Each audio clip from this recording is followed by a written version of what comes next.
Buongiorno a tutti da Bruno Pepi. Oggi vi parlo dei Maneskin. Un cristiano può ascoltare questa musica? La band sul podio, il prof di religione dice: i Maneskin nati nel mio coro, il prof campanile, l'ex insegnante di canto del frontman della band che ha vinto Sanremo e l'Eurovision Song Contest 2021. Blasfemo? Ma se si è tatuato Gesù sulla spalla. Il prof campanile commenta: non sono il prof che diceva ai Maneskin zitti e buoni. Io sono solo stato il professore di canto di Damiano David. Precisazione di Giacomo Campanile, storico professore di religione del liceo linguistico Eugenio Montale di Roma. Sto qui da 26 anni, dice, e può affermare senza smentita di aver visto nascere e crescere musicalmente il frontman della rock band vincitrice dell'ultimo festival di Sanremo e dell'Eurovision Song Contest a Rotterdam con il brano Zitti e Buoni. Non ero neanche il suo prof di religione, ma ho avuto il piacere di inserire Damiano in quella che considero una mia creatura, il piccolo coro del Montale, un coro che il docente laico campanile da autodidatta, chitarrista, autore e compositore anche di musica sacra ha avviato nel 1996. E Damiano David c'entrò quando era iscritto alla classe prima N. Quel coro è nato apposta per i ragazzi come lui, perché ho capito che una sola ora di religione non mi consentiva di instaurare un dialogo più ampio con le ultime generazioni, come invece poi sono riuscito ad aprire con l'arte le visite alle basiliche di Roma, con lo stesso Damiano sempre presente, come sempre era suo solito, con la musica e anche con i social. A proposito, non demonizziamo sempre Facebook, Instagram o Twitter perché, volente o nolente, i nostri figli, se vogliamo incontrarli oggi, dobbiamo andare lì sulle piattaforme. E lui, tranne che su TikTok, è presente su tutte per parlare e capire meglio i bisogni dei ragazzi. I social hanno determinato anche il successo sanremese dei Maneskin, di cui Damiano è voce e simbolo di quel teatro d'ira, titolo del nuovo album in cui invitano la propria generazione a una rabbia che smuova le coscienze. Una domanda al professor Campanile: ma l'allievo David è stato sempre così ribelle? Lui risponde: io ho conosciuto un ragazzo con una grande passione per la musica e anche profondamente alla ricerca di una sua spiritualità.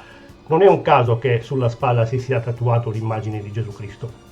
E sulla via di Damasco Damiano ha poi incontrato un gruppo che in pochissimo tempo ha raggiunto una popolarità internazionale. Che fosse un predestinato a salire su un palco e cantare davanti a milioni di persone l'abbiamo capito quel giorno che nell'aula magna del liceo intonò Your Song di Elton John. Oh, venne giù la scuola, un trionfo, le ragazzine non lo volevano lasciare più andare via e invece Damiano poi se ne andò e senza neanche diplomarsi. In terza venne bocciato, non studiava, pensava solo a cantare, e poi in quarta, quando si unì agli altri tre Maneskin, Victoria, Thomas e David, abbandonò il liceo. Prima di andarsene però mi fece ascoltare Chosen, con cui si presentarono a X Factor al secondo posto nell'edizione del 2017. Sentire quel brano, un pezzo funky che si apriva con Dies Irae Requiem di Mozart, mi aprì il cuore e mi diede la certezza che quei ragazzi sarebbero arrivati molto ma molto in alto. I Maneskin, infatti, da allora hanno scalato le classifiche e attratto un pubblico vasto adorante, ma spesso dividono quando talora trascendono nel gender o si espongono al limite della blasfemia, come in Zitti e Buoni, in cui cantano non scalare le rapide, scritto sopra una lapide, una casa mia non c'è Dio. Il prof Campanile non ci sta e sale in cattedra. Nella canzone Fentanyl, messaggio che lanciano è tutt'altro che blasfemo. La bassista Vic sul palco di Sanremo nella finale portava il rosario al collo.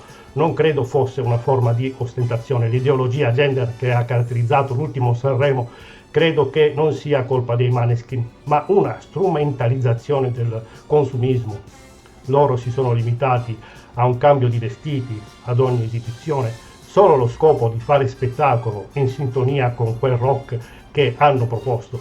Peraltro una musica preistorica, più che blasfema, perché oggi il mantra soldi, sesso, droga È una peculiarità della trap e non del rock per quanto riguarda il genere. Gli artisti dell'ultima generazione sono vittime più o meno consapevoli di un mondo adulto che vuole distruggere l'identità dei giovani.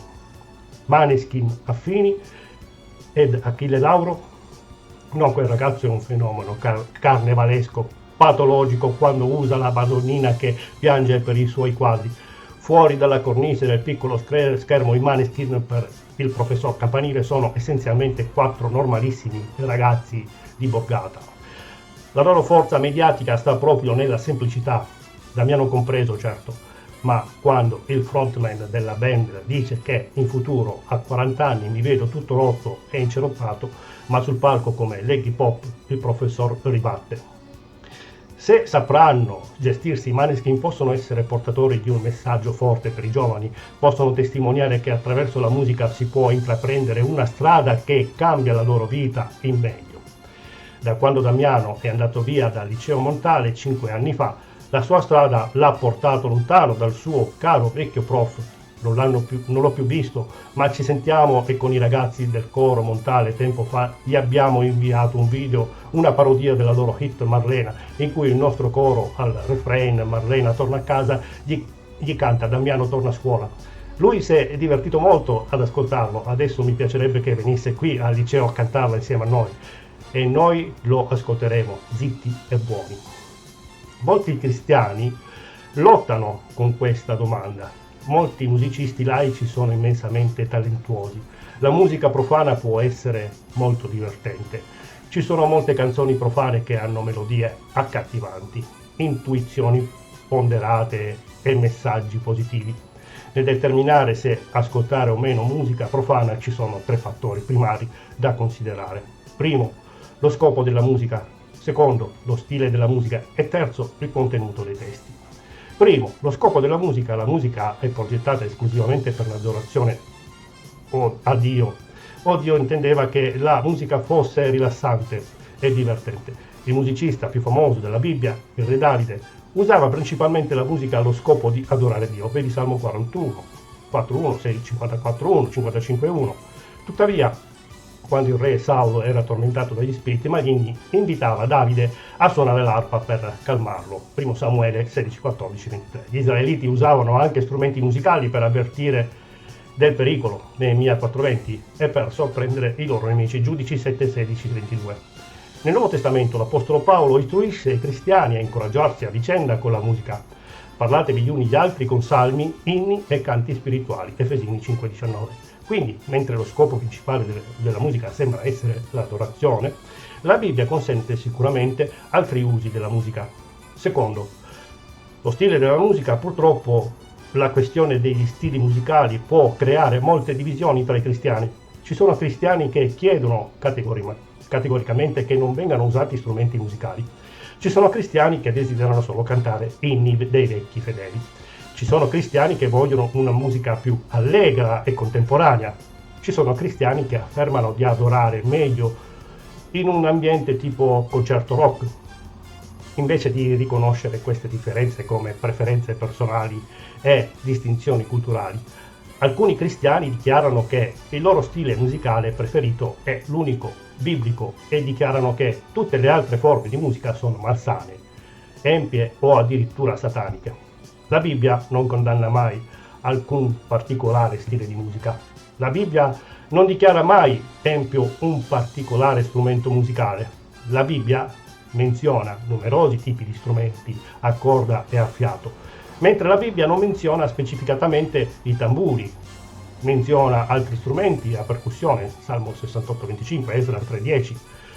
Quasi tutte le forme della musica moderna sono variazioni, combinazioni degli stessi tipi di strumenti musicali, suonati a velocità diverse o con maggiori enfasi.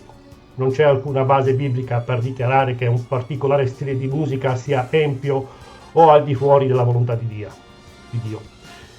Terzo, il contenuto dei testi, poiché né lo scopo della musica né lo stile della musica determinano se un cristiano debba ascoltare musica profana. Il contenuto dei testi deve essere considerato. Pur non parlando specificatamente di musica, Filippesi 4:8 è un'eccellente guida per i testi musicali. Infine, fratelli, tutto ciò che è vero, ciò che è nobile, ciò che è giusto, ciò che è puro, ciò che è amabile, ciò che è ammirevole, se qualcosa è eccellente o degno di lode, pensate a queste cose.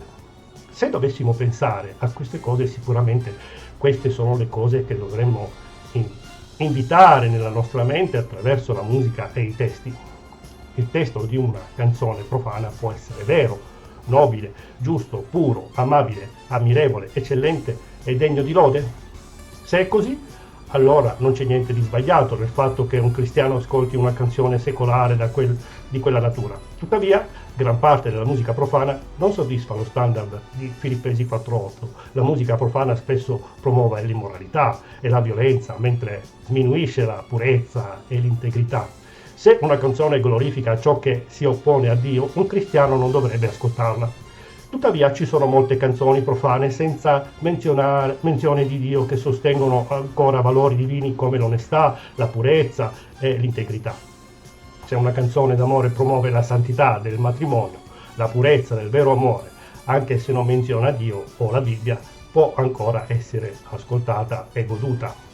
Qualunque cosa una persona permetta di occupare la sua mente, prima o poi determinerà il suo discorso e le sue azioni. Questa è la premessa alla base di Filippesi 4:8 e Colossesi 3:2-5. Stabilire modelli di pensiero salutari. Secondo Corinzi 10:5 dice che dovremmo prendere prigioniero ogni pensiero e renderlo obbediente a Cristo. Queste scritture danno l'immagine chiara del tipo di musica che non dovremmo ascoltare. Ovviamente il miglior tipo di musica è quella che loda e glorifica Dio. I talentuosi musicisti cristiani lavorano quasi tutti i generi musicali, dalla classica al rock al rap e al reggae.